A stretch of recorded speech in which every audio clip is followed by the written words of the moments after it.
Good morning students, कैसे हैं आप सभी।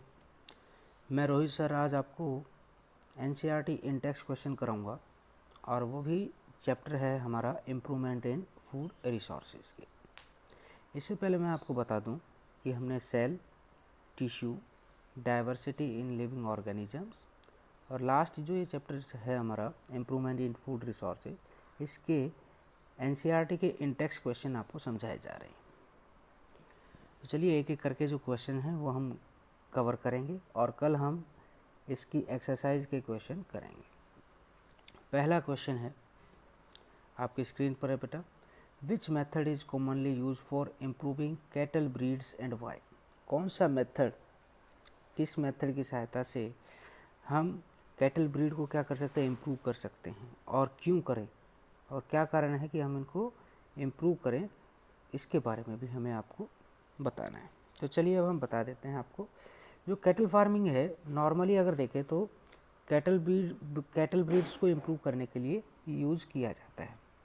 जैसे कि हमें कैटल से क्या चाहिए, कैटल से हमें क्या चाहिए कि वो ज़्यादा से ज़्यादा क्या करें, मिल्क प्रोडक्शन करें और साथ में खेतों का काम भी ज़्यादा करें, हम यही चाहते हैं।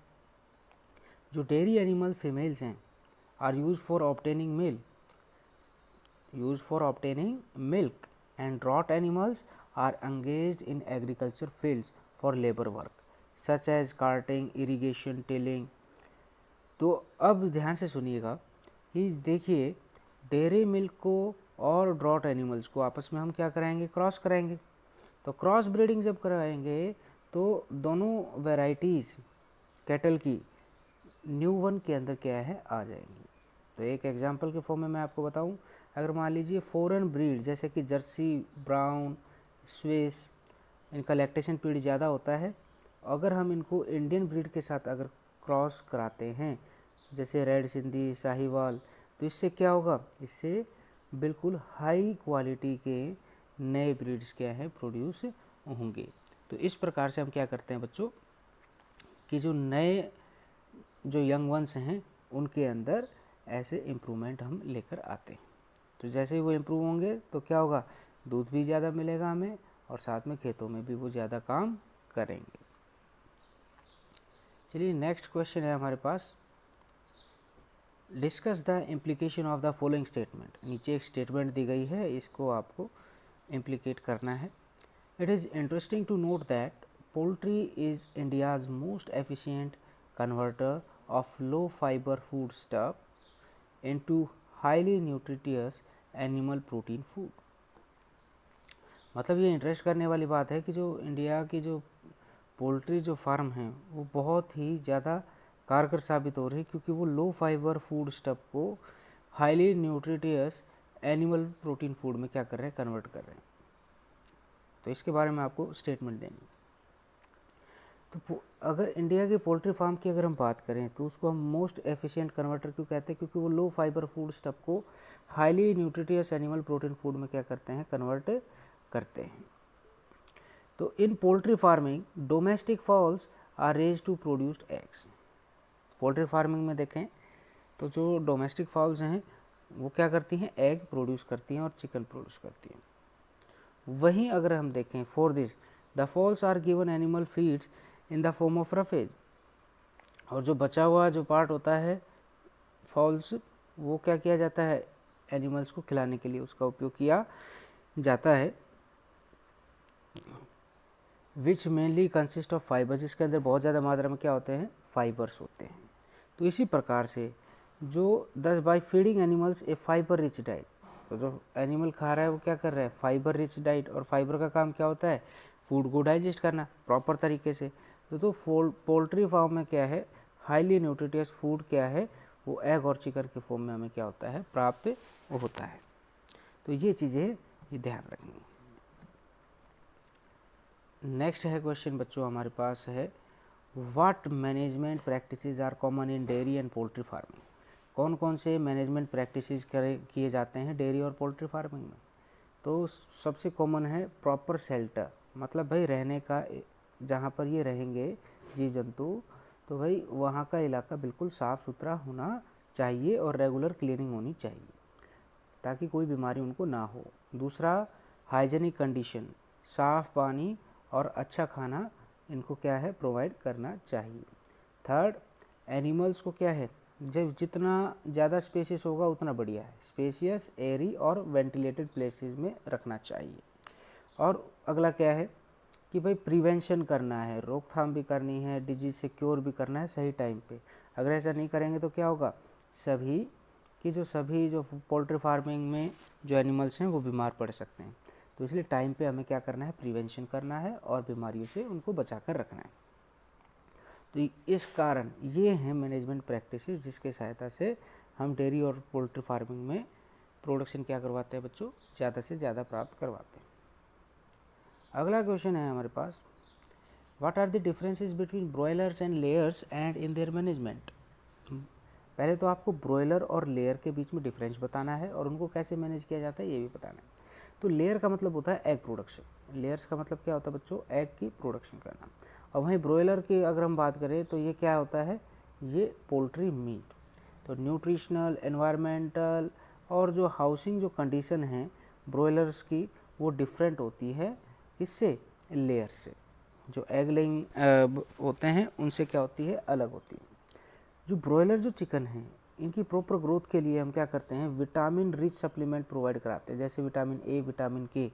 ये ब्रॉयलर चिकन को क्या किया जाता है, जहाँ ब्रॉयलर से क्या है चिकन प्राप्त होता है ना, तो उन एनिमल्स को ज़्यादा से ज़्यादा विटामिन ए और विटामिन के खिलाया जाता है। वहीं अगर हम देखें इनको, also their diet includes protein rich food, इनको डाइट में प्रोटीन रिच फूड भी दिया जाता है और इनफ फैट दिया जाता है।